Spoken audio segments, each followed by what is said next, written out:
It's easy to dismiss slavery as just a sad part of our history.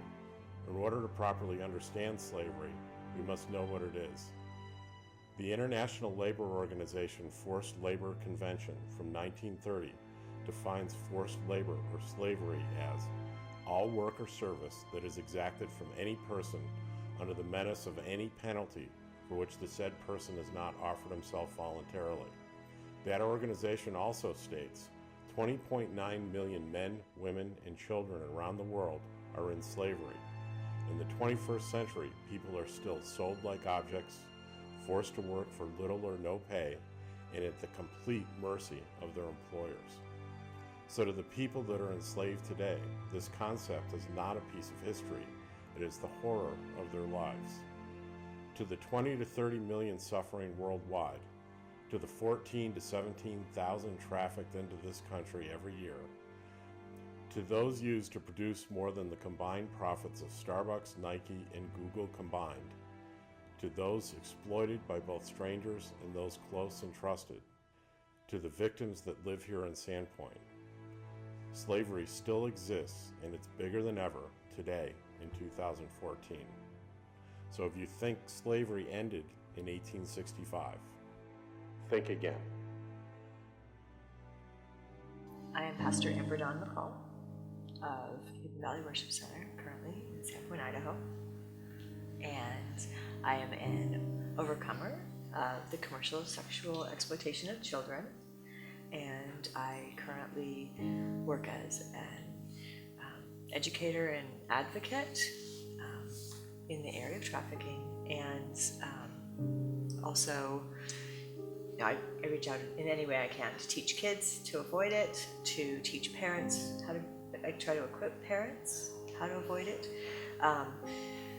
help drive support to organizations that are currently helping to heal those who have been through this, and I do counseling and spend time just pastoral care with people who have been through it. I know of 6 different forms it takes. There is one, at least one religious group that practices multiple wives that are child brides. There is family-based trafficking. That would be parents selling their children for sex, to pay bills, pay for drugs, whatever. We have a rather high incidence rate of men going to foreign countries and purchasing wives. We have, in our drug culture here locally, we have dealers who pick up runaways, keep them drugged to the point where they wouldn't even try to escape because they have no idea what's happening to them. Then we also have girls who are kept in hotel rooms, who are advertised via the internet. And the final one, which I try to really help parents with, is people who come in to the area from the outside, banking on the small town atmosphere and the naivety of the kids and of the families, and grooming and luring children or young adults, out of the area. A good portion of the time when you see missing posters for kids, that's what you're dealing with.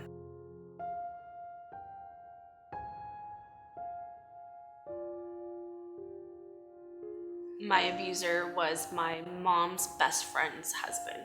I used to call him Uncle. His wife was my aunt, and he was my uncle. My mom used to leave me with them when she needed a babysitter. She was a single mom. She had me when she was 18, so she didn't have any family around, and actually met them at church. And they were the only family that I really had on a consistent basis. That specific memory, I was 9, and I was 5 when it started, but I was 9 right about when it came to the end. Anyway, a lot of it started with talking about sex. A lot of showing me picture books showing me a Kama Sutra, and this is what I want to do to you, and this is what I do to my wife. And so you know, and where there was a window cut out in their bedroom, and he told me that my uncle told me that he was going to do all those things to her that night, and that if I wanted to watch, that I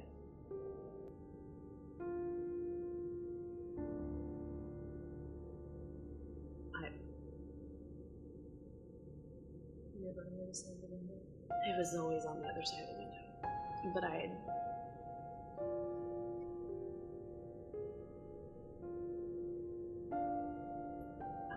had.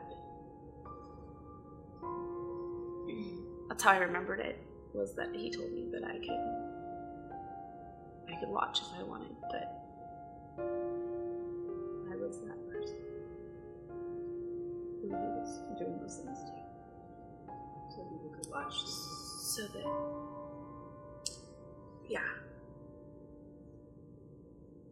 that other people could watch.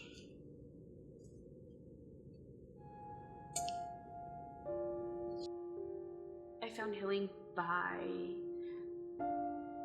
trying everything in my power to not go searching for healing. I tried getting into abusive relationships because that's all I knew, and cutting my wrists and being bulimic, and finally fell on my face and cried out to God, and he heard me. And then he answered me. And he told me the first thing that I think of when I think of my healing through all of this was that I heard God tell me that I was made for love.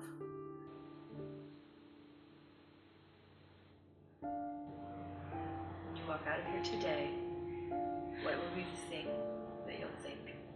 I'm so glad I said that. Or that if you don't say it, you'll go away saying, why didn't I say that? It wasn't my fault. It wasn't my fault.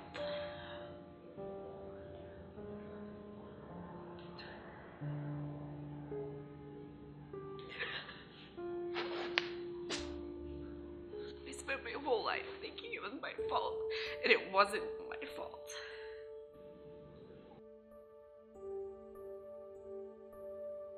Anyone who wants you to keep a secret, any secret, I don't care what it is, I don't care if it's don't tell your mom I gave you a piece of gum. Anyone who wants to develop a relationship with you where you're isolated in any way. People who want to take you, camping trips, take you to other new places, take you, people who take an untoward interest in a child. Traffickers don't look like big scary monsters. They don't wear big trench coats. They don't, the image of a pimp with the big hat and the leisure suit and the gold chains is nonsense. Traffickers look like the man next door. Or the woman next door. That's one thing that's really, really important for people to understand. The only thing in sex trafficking that is gender driven is demand. There are 15 to 50% of the victims are male. 15 to up to half of traffickers, of people who are buying and selling human beings, are women. So we have this. This is not an issue where it's just about women and girls. This is about men. This is about boys. This is about all of us. And it's the fastest growing illegal enterprise in our country, and we have to shut it down. And we have the power to do that.